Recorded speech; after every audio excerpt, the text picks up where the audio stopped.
Hello friends, welcome back கேபே ஸ்டோ channel நண்பர்களே. இன்றைக்கி நம்ம சேனலில் என்ன பார்க்க போகிறோன்னா, ஒரு இன்ட்ரெஸ்டான ஜோதிட தாள்களை தான் பார்க்க போகிறோம். அப்படி என்ன இன்ட்ரெஸ்டான தாள்கள் அப்படிங்கிறத இன்ட்ரோவில் சொல்லிடுறேன், வாங்க பார்க்கலாம். 2026 4வது மாதமான ஏப்ரல் மாதம் நடந்துகிட்ருக்கு. ஏப்ரல் மாதம் ஸ்டார்டிங்லேருந்து எண்டு வரைக்குமே நிறைய விசேஷமான நாட்கள், நிறைய கிரக மாற்றமான நாட்கள்லாம் வருது. அதில் சமீபத்தில் ஏப்ரல் 14ஆம் தேதி தமிழ் புத்தாண்டு பிறந்தது. அதை தொடர்ந்து ஏப்ரல் மாதம் 17ஆம் தேதி சித்திர அமாவாசையானது வந்திருந்தது. இதையடுத்து இப்போ அடுத்த ஒரு முக்கியமான விஷயமானது வர இருக்கு. அது ஏப்ரல் 20 அன்னைக்கு திருதியானது வருது. சித்திர மாதத்தில் வளர்பிறையில் வரக்கூடிய திருதி அக்ஷய திருதி என்று அழைக்கப்படுது. இந்த நாள் சாதாரண நாள் கிடையாது, ஒரு பயங்கரமான சிறப்பான நாள். இந்த நாளில் நம்ம எது செய்தாலும் அது பல மடங்கு பெருகும் என்பது ஒரு ஐதீகம். இந்த நாளில் நல்லது செய்தாலும் பெருகும், கெட்டது செய்தாலும் பெருகும். அதனால் இந்த நாள் நல்லதுக்கு பயன்படுத்தணுங்கிற மாதிரி மெயினாக சாஸ்திரத்தில் சொல்லப்பட்டிருக்கு. ஸோ இந்த புனிதமான நாளில் கிரகங்கள் புனிதமான முறையில் அமைந்திருக்கு. அதனால் ஒவ்வொரு ராசிக்காரங்களுக்கும் தலையெழுத்து மாறும்.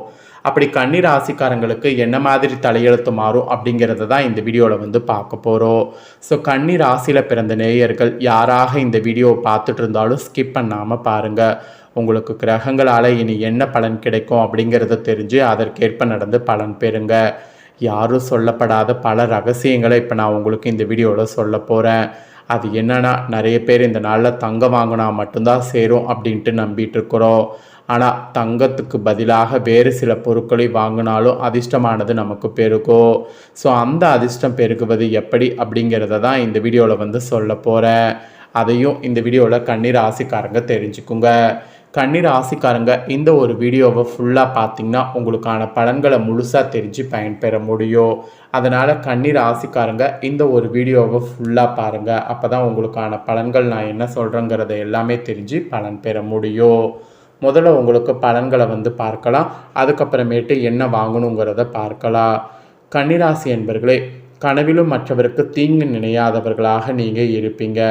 யாருக்கும் உபத்திரமாகவும் இருக்க மாட்டீங்க. இந்த குணம் இருக்கிறது நல்லது தான். ஒருத்தருக்கு நம்ம உபத்திரமாக இருந்தோம்னு வச்சுக்கோங்களேன், அதுவே நமக்கு பெரிய ஆபத்தாக இருக்கும். நம்ம உண்டு நம்ம வேலை உண்டுன்னு இருந்துட்டு யாருக்கும் எந்த ஒரு இதுவும் இடைஞ்சல் கொடுக்காம இருந்தாவே நம்ம வாழ்க்கை நம்ம ஈஸியாக வாழ்ந்துடலாம். தனிமைங்கிறது நிறைய பேர் கஷ்டம்னு நினைக்கிறோம், ஆனால் தனிமை தான் இருக்கிறதுலே சுகம் அதிகம். மற்றவர்களுக்கு நாம் தீங்கு நினைக்காம நம்ம உண்டு நம்ம வேலை உண்டுன்ட்டு தனிமையாக நாம் இருந்தாவே அதில் நமக்கு சந்தோஷங்கிறது நிலைத்து இருக்கும். மற்றவங்களுக்கு தீங்கு நினச்சி அதில் தீங்கு நடந்து அது ஒரு பாவமாக மாறி அதுவே நமக்கு உபத்திரமாகவும் வாழ்க்கையை வெறுக்கிற மாதிரி பண்ணும். ஸோ அந்த குணத்தோடு இருக்கக்கூடாது என்பது மெயினாக நீங்கள் புரிஞ்சு தெரிஞ்சு நடக்கணுங்கிறது இன்னும் உங்களுக்கு அழுத்தமாக சொல்லப்படுது. இதோடு சேர்ந்து இப்போ சிறப்பு பலன்களாக உங்களுக்கு என்னென்ன பலன் கிடைக்குங்கிறத சொல்கிறேன். ஃபஸ்ட்டு உத்தியோகத்திலேருந்து ஆரம்பிக்கிறேன். உத்தியோகத்தில் உங்களுக்கு சிறப்பாக என்ன பலன் கிடைக்கும் அப்படிங்கிறத இப்போ நான் சொல்கிறேன், என்னங்கிறத தெரிஞ்சுக்குங்க. உத்தியோகத்தில் அலுவலகத்தில் சக ஊழியர்கள் இருக்காங்கள்ல, அவங்களுக்கும் உங்களுக்கும் நிறைய பிரச்சனை, நிறைய இடைஞ்சல்கள்லாம் இருந்ததில்ல, அதெல்லாம் மாறி சமாதானமாக செல்வது மாதிரி ஒரு சூழ்நிலை உண்டாகும். ஆக்சுவலி இந்த சூழ்நிலை உண்டாகிறத நீங்கள் பயன்படுத்திக்கிட்டு சமாதானமாக செல்வது வேலையில் உங்களுக்கு இப்போதைக்கு நல்லது. எவரையுமே எளிதாக நினைக்க வேண்டாம். மீறி நினச்சி அவங்கக்கிட்ட பழகுனிங்கன்னா அவங்களே உங்களுக்கு ஆப்படிப்பாங்க. அவர்களிடம் தேவையற்ற பகையை வளர்த்து கொள்கிற மாதிரி சூழ்நிலை உண்டாகும். அதனால் எவரையும் எளிதாக நினைக்க வேண்டாம். ஆக மொத்தம் உத்தியோகத்தில் இருக்கிறவங்களுக்கு நிறைய கவனமாக இருக்க வேண்டும். சமாதானமாக செல்வது நல்லது. தேவையற்ற பகையை வளர்த்து கொள்ளாமல் விட்டு கொடுத்து போகிறது நல்லது. இந்த மாதிரி நிறைய கவனமாக இருக்கணும் என்பது உங்கள் ராசிக்கு எச்சரிக்கையாக உத்தியோகத்தில் சொல்லப்பட்டிருக்கு. அதுக்கப்புறமா வியாபாரம் செய்யக்கூடிய வியாபாரிகளுக்கு சொல்லப்பட்டிருக்கு. வியாபாரம் செய்யக்கூடிய வியாபாரிகள் உங்கள் வியாபாரத்தை விரிவு செய்வதாக இருந்தால் தாராளமாக இப்போ செய்யலாம். அதுக்காக வெளியூர் பயணங்கள் மேற்கொள்கிறது, அதோடு வெளியூர் பயணங்களில் உங்களுக்கு தேவையான விஷயத்தை செய்து கொள்வது, இந்த மாதிரி எது வேணாலும் தொழிலுக்குன்னு பண்ணிக்கொள்ளலாம். அதுக்கப்புறம் முதல்ல செலவுகள் அதிகமாக இருக்கிற மாதிரி இருக்கும், ஆனால் உங்களுக்கு இனி வருங்காலத்தில் அது ஒரு அடித்தளமாக அமைந்துவிடும்.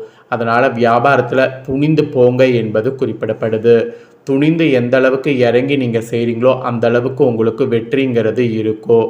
ஸோ வெற்றி இருக்கிறதுக்கு இது ஒரு அடித்தளமான டைமு. இந்த அடித்தள டைமை மிஸ் பண்ணிடாதீங்க.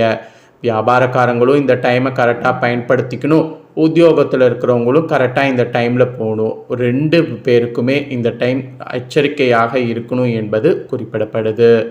அதுக்கப்புறமா குடும்பத்தை நிர்வகிக்கக்கூடிய தலைவன் தலைவிகளுக்கு சொல்லப்பட்டிருக்கு. குடும்பத்தை நிர்வகிக்கக்கூடிய தலைவனாக இருந்தாலும் சரி, தலைவியாக இருந்தாலும் சரி, உங்கள் ராசிக்காரங்க இப்போதைக்கு நீங்கள் பண்ணுறது சிக்கன நடவடிக்கையை எடுக்கணும். ஏன்னா இந்த காலகட்டத்தில் உங்களுக்கு பணப்பற்றாக்குறை ஏற்பட வாய்ப்பு இருக்குது. அதனால தான் சிக்கனத்தை கடைபிடிச்சிங்கன்னா பணப்பற்றாக்குறை ஏற்படுவதை தடுக்க முடியும். ஸோ சிக்கனத்தை கடைபிடிக்க பாருங்கள், பணப்பற்றாக்குறையை தடுத்துடுங்க. அதுவும் செலவு செய்யும்போது உங்களுக்கு கவனமாகவும் அத்தியாவசிய தேவையை பூர்த்தி செய்து கொள்ளணும். இது உங்களுக்கு ஒரு எச்சரிக்கையாக மட்டும் இல்லாமல் ஒரு தேவைக்குன்னு நீங்கள் பண்ணும் என்பது குறிப்பிடப்படுது.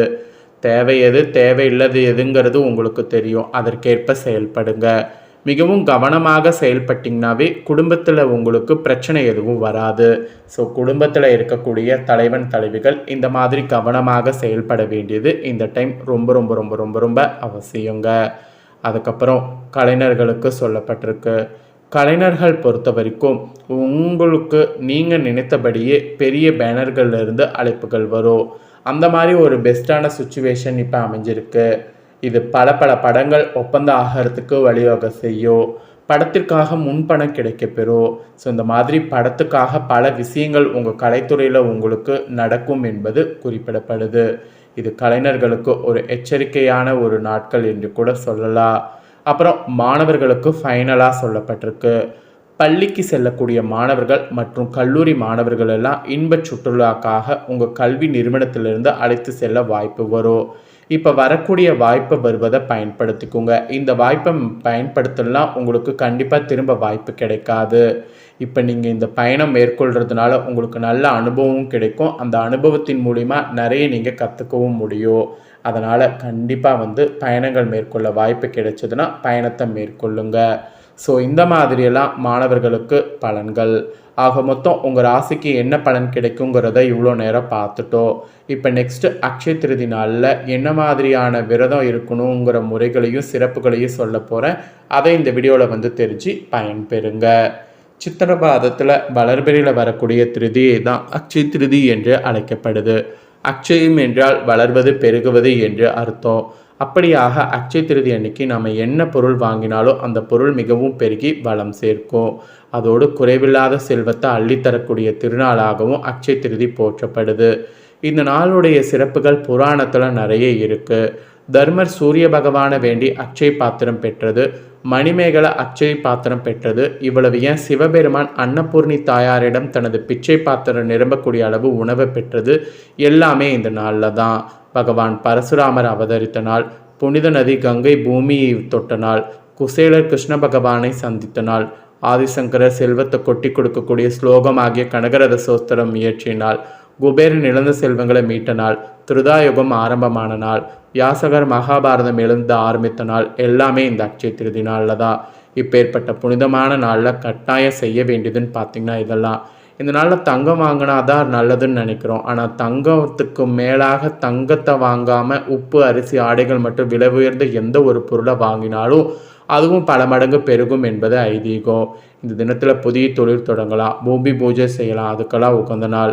ஏழைகளுக்கு தானம் செய்யலாம், பிதுர்களுக்கு தர்ப்பணம் செய்யலாம். அப்படியெல்லாம் இந்த நாளில் செய்வதன் மூலம் அவங்களுடைய ஆசீர்வாதம் பெற்று சிறப்பாக இந்த நாளில் வாழ முடியும். அதனால் இந்த நாளை மிஸ் பண்ணிடாதீங்க.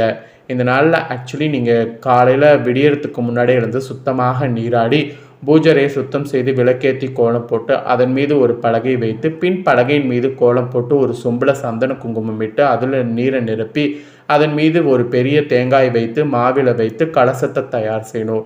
பின் அந்த கலசத்துக்கு பக்கத்தில் மஞ்சள் பிள்ளையார் பிடித்து வைத்து அதன் அருகில் புதிதாக வாங்கி நீங்கள் என்ன பொருள் வாங்கினீங்களோ பொண்ணோ பொருளோ அதெல்லாம் வைத்து பூ போட்டு பூஜை செய்யணும். பிறகு அதற்கு கற்பூர தீபாரணை காட்டி வணங்கணும். இதுதான் வளமான செல்வத்தை பெருக்கோ. இதனால் ஏழைகளுக்கு அன்னதானம் செய்யணும், உணவு வஸ்திரம் போன்றவற்றை தானம் செய்யணும், பசுவுக்கு கீரை வகைகளை வழங்கணும். இந்நாளில் அன்னதானம் செய்வது மிகப்பெரிய புண்ணியமாக கருதப்படுது. ஸோ இந்த நாளுடைய சிறப்புகளையும் இந்த நாளில் பண்ண வேண்டியதையும் சொல்லிட்டேன், அதையும் தெரிஞ்சிருப்பீங்க. கண்டிப்பாக அதையும் செய்து பயன்பெறுங்க. இந்த வீடியோவை இப்போ நீங்கள் பார்த்து முடிச்சுட்டு இதை உடனே லைக் பண்ணி உங்கள் ஃப்ரெண்ட்ஸ் ஃபேமிலிக்கு ஷேர் பண்ணுங்கள். ஏன்னா உங்கள் ஃப்ரெண்ட்ஸ் ஃபேமிலியில் இருக்கிறவங்களும் வீடியோவை பார்க்கட்டும். அவங்களும் கன்னிராசிக்காரங்களாக இருந்தாங்கன்னா இந்த தாள்களை தெரிஞ்சு இதற்கேற்ப நடந்து பலன் பெறட்டும். இதே போல் புதிய அப்டேட்டான நிறைய வீடியோ நம்ம சேனலில் போடப்படும். அதை எல்லாமே உடனுக்குடனே தெரிந்து கொள்ள மறக்காமல் நம்ம சேனலை சப்ஸ்கிரைப் பண்ணுங்கள், கூட பெல் பண்ண ப்ரெஸ் பண்ணுங்கள். அப்போ தான் நான் போகிற மற்ற அப்டேட்டான வீடியோ உடனுக்குடனே தெரிஞ்சு பயன்பெற முடியும். ஸோ மறக்காமல் பண்ணுங்கள். வேறொரு வீடியோவில் உங்களை சந்திக்கிறேன். நன்றி, வணக்கம்.